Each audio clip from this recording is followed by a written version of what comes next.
One question I'm frequently asked is, why does private equity have such a bad reputation? And is it true that they always cut costs, fire half the staff, sell off assets? And that specific question came from a very good friend of mine, in preparation for my Essentials of Private Equity program. And he asked it with a decent set of honesty. Is private equity really that bad? And it's amazing how much that perception has remained from the inception of private equity in the 1970s and the 1980s.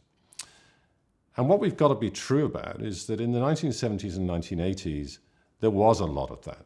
Companies which had been badly managed for decades were bought by private equity firms, primarily in North America and the UK, and the assets were sold, and the pension fund was stripped, and the staff was fired, and those early leveraged buyouts made lots of money for their investors.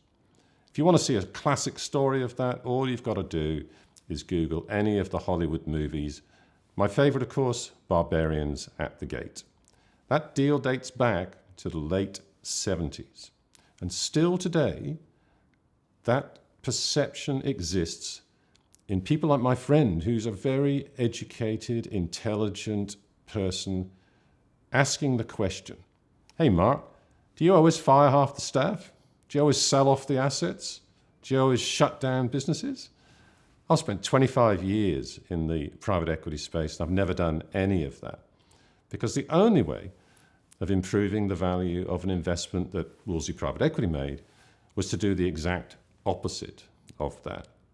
And we added value to our investments, like most other private equity firms, by focusing on three specific areas. The first, operational improvements and enhancements across a plethora, a multitude of different aspects.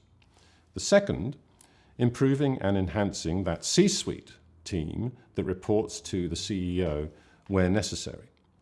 And the third, far from selling assets, acquiring assets, putting fresh capital to work to buy new equipment, new facilities, to enter new markets, and to expand the IT platform, etc., etc. Revenue growth is an essential of any private equity firm. Margin improvement is also an essential. So if we do see excess costs, of course we're going to ask the management team to address that and reduce those costs. Asset utilization is an essential. So if we do have a building or a warehouse or a manufacturing facility which is not being utilized to its fullest extent, of course we'd be asking the management team to think carefully about whether they need that or they don't need that. But the days of willy-nilly cutting costs and firing staff are gone. Forget about that. Focus on what the private equity firm does over that 2 or 3 or 4 or 5 or 6 year period of its ownership to enhance and improve the operational performance of the business, the management and leadership side of the business, and the capital efficiency of the business.